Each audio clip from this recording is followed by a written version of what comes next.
I have to be, I feel like for some reason I was like, I need to lay my cards on the table about this show when I don't know if it's just because I'm a really wispy person, like I'm a really flouncy individual, as I'm proud to say that. I was just like, I'm I don't know if I would even call Lawmen Bass Reeves a Western, just because I feel like it sort of even transcends a lot of like cliches that we are sort of familiar with in terms of that. But God, this show is it is so easy to watch. And I barreled through this sucker in like 2 days. And I could not I could not stop watching it. And I was like, maybe I need to reassess my own my own I don't know, like I think my dad was really into like Clint Eastwood and really into like super macho men, and I had a natural version of like, no, go away. But Right, there's right. there I felt like throughout this whole thing I felt so I could feel the stakes every single moment with this show. um I don't know why I felt the need to like tell you that, but here we are. um But, but I do appreciate you telling me that because that was absolutely the goal. The goal was to mm. try and make a show that pleased people who love Westerns, but Yeah. brought in people who don't. Right. And one of the big conversations with Chad Feehan, who was our showrunner, is how do we do that? Hmm. And we happened upon the means by which we thought would be the case and seems to have been the case, which is centering it around a family, Mm. centering it around a different kind of love story between a husband and wife Yeah. that looks at the work-life balance. You know, I think that's something we can all relate to. How do you, if you have an intense job that takes you away a lot of the time, maybe Hmm. all of us don't have dangerous jobs, but we can at least Mm. understand the complexities and the challenges of work-life balance. And basically the film is, or the show is framed around get home, get home, get home, Hmm. get home, get home. You know, you have kids, you have a wife, you have to protect them. You have to let them love you. They want to love you. This woman also needs you. You know, it's that relatability which is threaded through the show, I think, is one of the things that has pulled people in who severally have said, I don't dig Hmm. Western. Lupita Nyong'o literally said that to me the other day. She was like, you know, you're my friend, David, but like, you know, a Western, really? And she was like, whoa, you know, so yeah, I'm really gratified that that's how you felt, and that's how a few folks are feeling. Even even just you saying, putting it very simply, it's really about like a work life balance. Like my husband has a really demanding job. He's a doctor. He's a neonatologist. So like I know Right. super super long days that he has, the sort of, you know, horrific things that he sees. And I actually did want to ask about, I love any time that we see Bass come home to Jenny. There is a like I think it's episode 3 where he comes home and he sees his newborn baby, and I think Jenny is asleep. There's something about the Mm. preciousness of that coming home quality that I think is really emotional, without sometimes without even saying a lot of words. And I think it's really interesting. That is a thread that we see, and even coming home has its own like arc. The more that Jenny is frustrated with him, I think towards the end you say, I'm home, every part of me.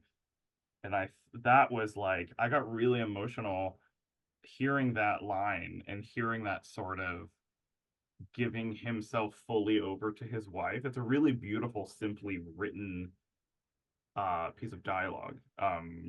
I guess I just wanted you to, maybe, since we were kind of already talking about it, if you could comment a little bit about that. Yeah, and that's where we were trying to walk the line of the genre. You know, Hmm. Westerns tend to have men of few words who are very strong in their disposition, but a Yeah. lot of that tends to be Hmm. rooted in the notion of revenge or a misguided notion of justice. The beautiful thing with this is I think universally we can agree that Bass's brand of justice feels rooted in more of what could commonly be called a moral compass, as Hmm. opposed to a nihilistic Mm. worldview. And so you still get that silent, strong type, but he's incredibly emotional Hmm. around the thing that matters to him most, which is his family. So Mm. it's not going back to some, as in a classic Western, some, you know, lovable prostitute who he's kind of had an on and off relationship with, who is going through her own challenges in the brothel. It's all steeped in all of this kind of stuff. Whereas this is something, without wanting to sound saccharine, more wholesome, Hmm. which offsets all of that blood and danger and injustice and machismo that is out in the world that Bass is dealing with. And I think that balance is really what I love, that you light on the fact that the way he comes home almost has its own arc. You see it Hmm. getting colder and colder before it then has a kind of resolution. Again, something I think that a lot of people can relate to in terms of the evolution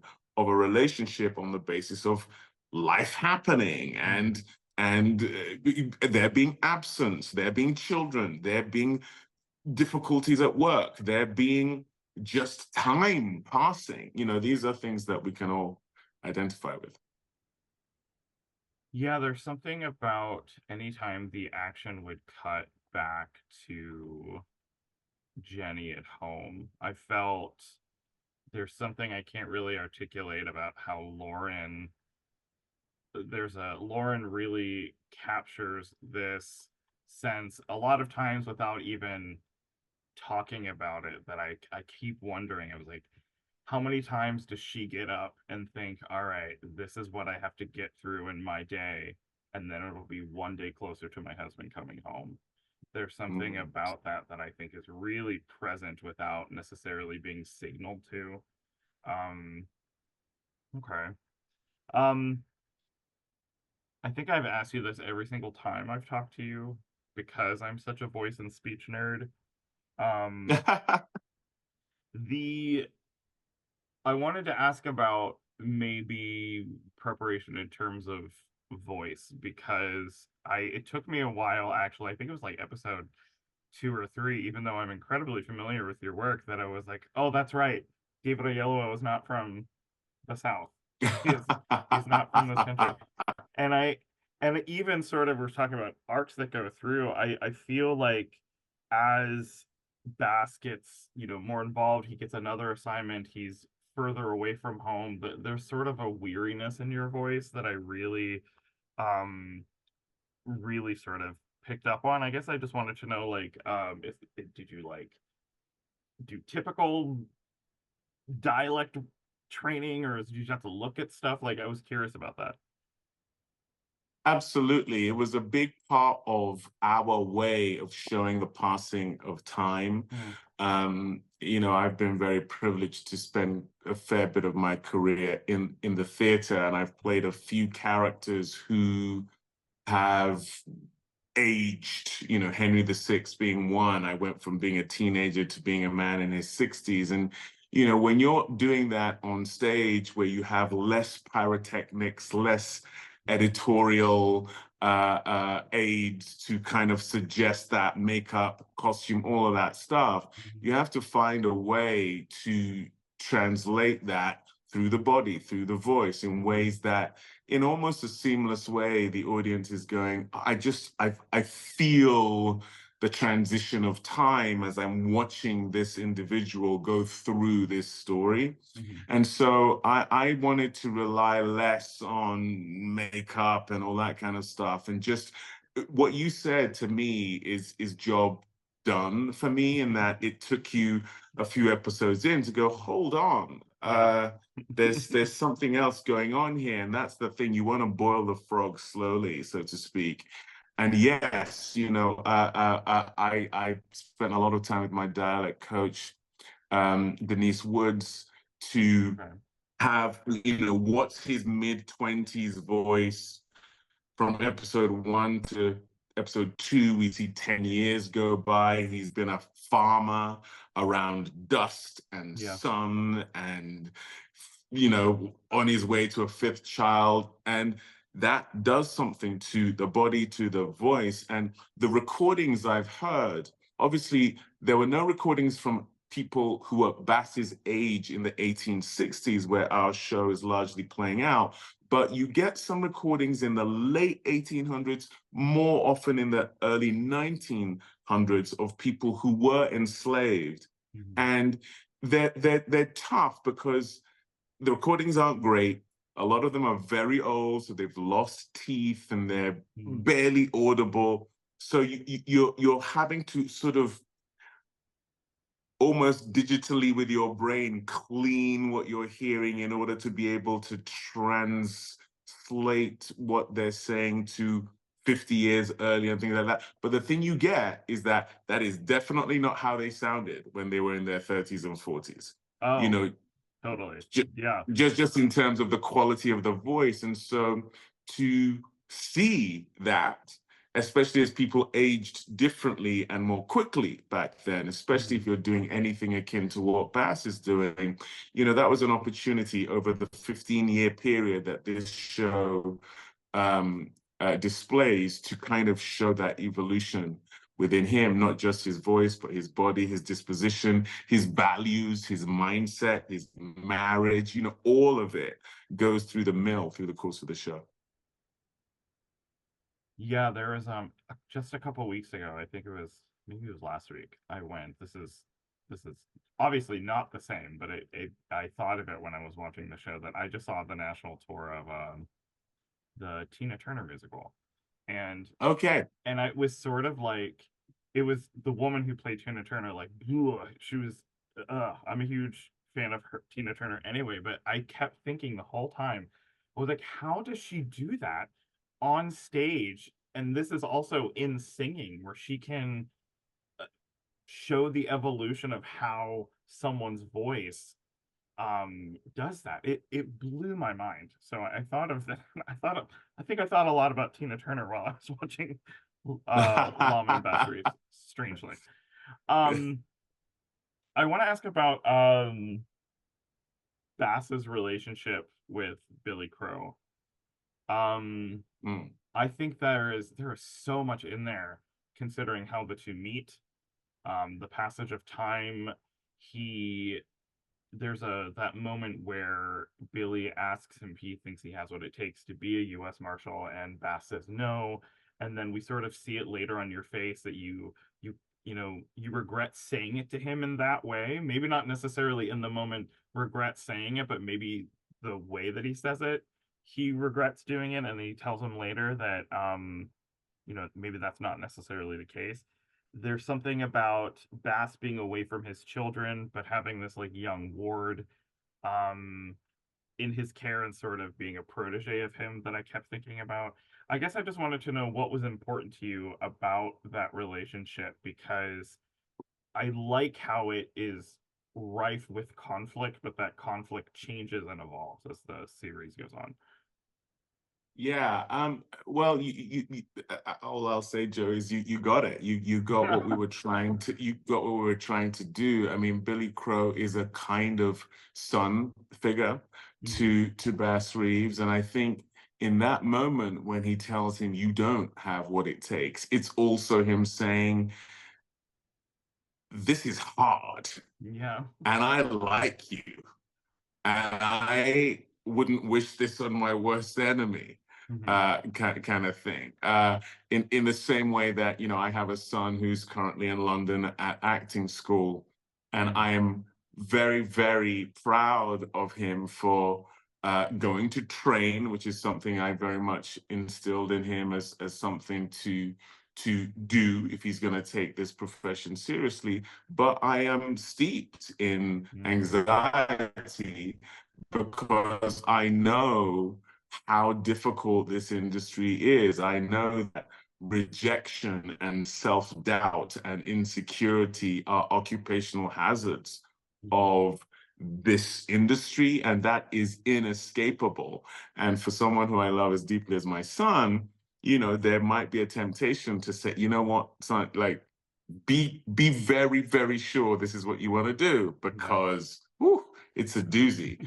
Even in success, it's a doozy. So, yeah, you know, I very much relate to that in relation to the Billy Crow of it all. And sometimes in your parenting, you can do something which feels like it's loving, but it's actually selfish because it's more about you mm, feeling better because you're not going to have to deal with the effect it has on your heart to see your child struggling. So again, so many of these emotions, so many of these complexities in relationships were what we try to weave into the show, which again is why I think it doesn't feel like your run-of-the-mill Western, because Westerns tend to be a bit black and white. They tend to be quite yeah, primary colored in terms of revenge, love, lust, whatever. This, you know, you weave in the racial component, the historical component, the post-Civil War into the rest, into this period that we're in America's history, and it just starts to layer up in really juicy ways. oh yeah, totally. Yeah, there's I feel like there were a lot of times when I found myself like really excited in, you know, certain moments or certain exchanges or, you know, action sequences. And I was just like, yep, this is not your typical Western show, just because I don't I don't know, not to say bad things about the genre. It's just that I don't remember being so excited about wondering where the story goes. Um, I want to ask about Jackson Cole, Mm, especially in terms of there's a lot of silence that I feel is really important to the story. There's the scene where Jackson has that monologue and you're sharing a mm, smoke with each other. And then the moment that I cannot stop thinking about is the next day where these two men sort of can't look at each other in the eye almost. And mm, yeah, and it's sort of the way that the episode is edited in terms of talking about violence. I mean, I think after some scenes end, we see Bass's daughter Sally dealing with violence of her own. mm, Um, and then it sort of made me think of the connective tissue is when later in the show in the finale, when Bass is interacting with Pierce, there's like an eerie silence in there too. It's sort of like another example of how a show is different, that you would think that, you know, Pierce and Bass would not be having a calm conversation walking on, you know, his property talking before something erupts. So that's a very large question for you really, but I guess the connective tissue between something that is probably haunting Bass for the rest of his life. He can't shake it. I guess I just wanted to know the importance of that to the character, to the performer himself. I just can't sort of shake those scenes. yeah. Again, you're prodding at something that was very important for us to explore.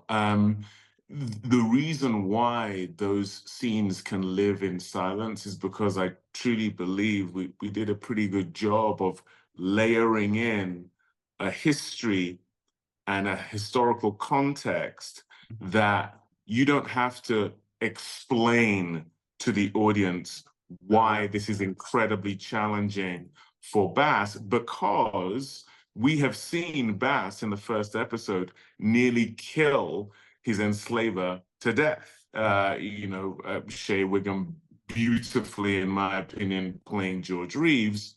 Very, very difficult relationship between these two. But you could argue that in episode one, Bass is Jackson Cole. And if there Mhm. were a Bass Reeves out there, he could and would be arrested in the same way that Jackson Cole was. And so in that moment, the silences are laden with the fact that Bass sees himself in Jackson Cole. And that makes you ask the ultimate question, I think, a Black man who is enlisted as a deputy US Marshal during the Reconstruction era would have been asking themselves, what does justice in this country actually mean? Mhm. Only 10 years ago, very much within living memory, the law, what the country deems to be just, had me rightfully enslaved as chattel to a white man, a white family, my ancestors all following that line. That was permissible. That was Mhm. the law. That was deemed just in this country. Within a very short period of time, I am now I have the ability to arrest people, bring them to justice, maybe which leads to hanging on the basis of a reframed notion of what justice is and means. And you are intersecting with people who very much think the old way. And when I say the old way, like literally like 5, 10 years ago way Mhm. is what justice looks like, as opposed to how dare you, as a Black man, don a badge, let alone come anywhere near me to arrest me. And that's a new form of justice. And all of this is borne out in the fact that not long after the Reconstruction era, we have Jim Crow, Mhm. which very much said, nuh-uh, this is not what justice looks like. So to be Black, to be empowered, remember, Reconstruction era was a time where Black people who were enslaved were suddenly allowed to be politicians, business Mhm. people. What we see in the Tulsa massacre is one of the zeniths of what came out of Reconstruction, and it was all destroyed. And that's the tension in those scenes. That's what's not being spoken about, Mhm. but is completely present, is which of us is doing God's work? Which of us is really trafficking in justice? I've just told you that I am being arrested because I ended someone who was killing his slaves, burning them alive in a post slavery era. That there were many places that remained and retained slaves after the Civil War. The reason we Mhm. have Juneteenth is because some people didn't know that this thing had ended for 4 years, Yeah. and there were people trading on that. So rather than going into all of that, it's just this thick cloud in the scene, and you feel it as opposed to being told it. And I think Yeah. that to me is more powerful. Yeah, there's a real simmering volatility through throughout the whole show. And whether, I mean, depending on who the scenes are between, that volatility gets turned up. It's I don't know the last time I've seen something that was set during the Reconstruction era like this, that I feel like a lot of people forget this this time in history, and also how, there we see throughout the show there are people that think that they can take matters into their own hands and do whatever they want and not listen to the law. And it's really scary. Yeah. Um, thank you so But much. Joey, you're not wrong about that. I mean, I think it has been deliberately underseen Hmm. in films and TV because it's an indictment on what America positioned itself and proclaimed itself to be.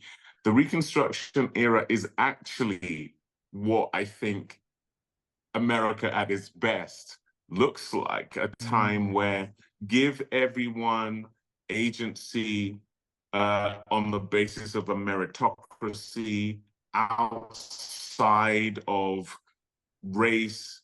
And that happened for a moment, and then it was pulled right back. And the fact that it was pulled right back, I think, is the indictment, not the period itself. Amazing things happened in that period. Yeah. But what came after it makes you feel like, did that ever happen? And I think that's why we see that period less, which is again why I was really passionate about telling the story in that period, because it just adds the layer of potency that you rarely see again in this genre and generally in period dramas set in this place and time.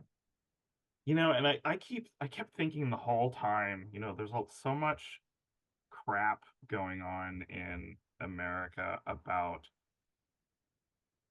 we're just not going to talk about ugly, horrible things that happened. And it was just like, how do you not even recognize on a base level that that is going to do a disservice on an education level to so many people? And I kept thinking of that the whole time that I was watching this show, that it's just sort of like, I cannot fathom how you do not want people to just know the own real history. I kept thinking about how when Watchmen came out and people were like, "What's the Tulsa Massacre? What is that?" And it's just sort Right, of like, right, "What?" right. Yeah, yeah.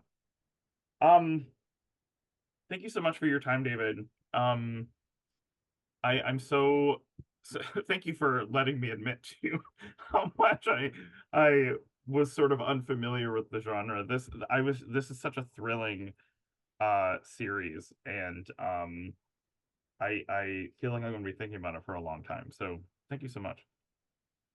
Well, thank you for that. And gosh, don't apologize at all. It's incredibly encouraging to be able to, the show took a long time to be to come to fruition. Mhm. My journey with it was 8 years long. Wow. And it was steeped in rejection from the entire industry twice before it finally found its way. And I think a lot of that rejection was steeped in, some of it, let's call a spade, was steeped in a bias against stories that center Black people.